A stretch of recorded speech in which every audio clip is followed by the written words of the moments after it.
Welcome back to Grandpa Mike's gardening show with my sidekick Toby. He's hiding just off camera, and I have to apologize for the audio in the last program. It was very bad. Today we have wind, and I've done a little bit more work that you didn't see on camera. You can probably notice that we have some plants already in the ground here. But going back to our crucial plan, which is not to have to rototill or tear up a whole plot of land, but rather to dig a hole, like a little bit bigger than a salad bowl, fill it with potting soil, and so you end up with something that's very rich for the roots to get a good start, and then later on we'll dig a trench around this mound and irrigate it with lots of water to get down underneath the roots. At that time we can add either Miracle-Gro, or we can use a fish emulsion. I prefer Miracle-Gro from beginning to end. I used to use fish emulsion, but it has a very bad smell to it. So you can choose what you want. Two of the things we don't ever use in our garden are pesticides and herbicides. Herbicides kill plants, pesticides kill insects, and they also have nasty, nasty effects on the humans and pets like Toby. Come here, Toby.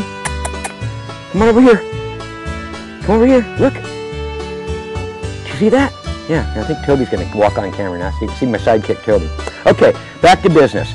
So we've got a little tomato plant here. Actually, it's a celebrity, early girl. And you can see we've broken it out of its little container, and we just have the roots. And you can use a shovel.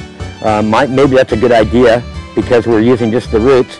And you just build a little hole in our mound here. Insert the tomato plant. And what do you think, Toad? Is that a good one? And I think it's important to make sure that you shore it up and set it so that it's vertical. And it's inside of this little mound, which you can fill with water or just sprinkle with a sprinkle can. And then we put the identifier there because we don't want to forget what we've planted. So, you dig a hole. You don't have to rototill the whole lot. You fill the hole with super soil. You plant the plant. What do the plants look like? This. They come in a pot. This is a plant that you could actually plant right in the ground. I don't like it. I'll still pull this out, and we're going to plant it in one of these pots. So let me get ready for that. I'm not going to turn off the camera. I'm just going to let this kind of flow. Okay, so I'm back. I think I'm still on camera. And we have one of our seedlings, I guess I referred to. And this is one that is in a type of pot that you can use and it'll actually grow through it. You can see the roots growing through the bottom here. I think this was $2 at one of the large big box stores. I'm going to squish it all around here in order to extract this plant. It may be difficult because the roots have grown into the container, but I don't want this container in my pot. And you can drop some of this stuff into the pot before you do it. You can use your hand. I've made a mound again in the pot, and I've made a hole with my glove. I'll just stick the pot plant in there, circle it,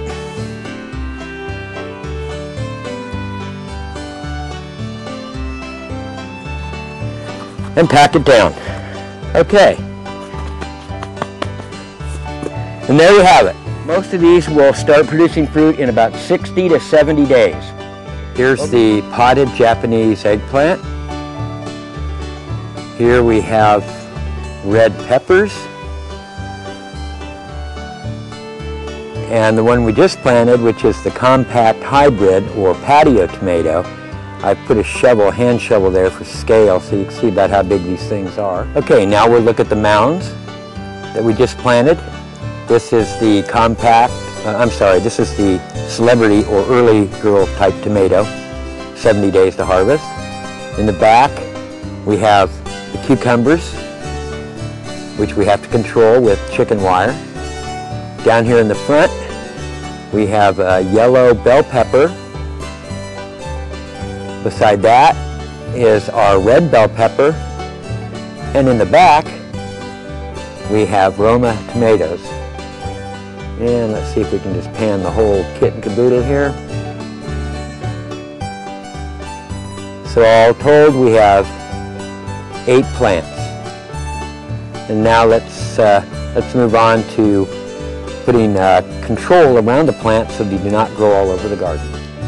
Okay, one of the things that most new gardeners don't anticipate is that when you plant a little plant like this tomato, you don't realize that in about a month, 6 weeks, it's going to be big. It's going to be up here like this, and it's going to have branches that want to go all over the place, and it's going to be difficult then to move within the garden in between plants and such. So, some people buy wire trellises, some people make wood ones, some people use straight poles and strap.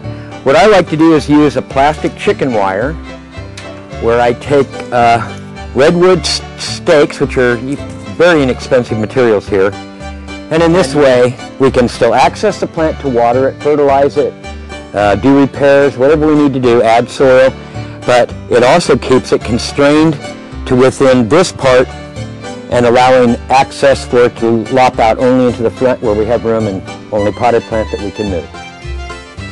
Okay, so you've seen us take a 40 square foot plot and in about a half hour of shovel work, open up 5 mounds, 3 cheap plastic pots, which you may or may not be able to see in this shot. And so then by just filling the pots and turning by shovel 5 mounds that you see around me, we now have 3 varieties of tomato, 2 varieties of bell pepper, Japanese eggplant, peppers, and in the back here, cucumbers. So what have we invested? We've invested about, I would estimate $15 in seedlings. So far about $10 in potting soil, and we recycle these from year to year, so if you capitalize the investment for this over 3 years, it's a couple of dollars a year. Oh yeah, come here, look at the camera and say, bye folks.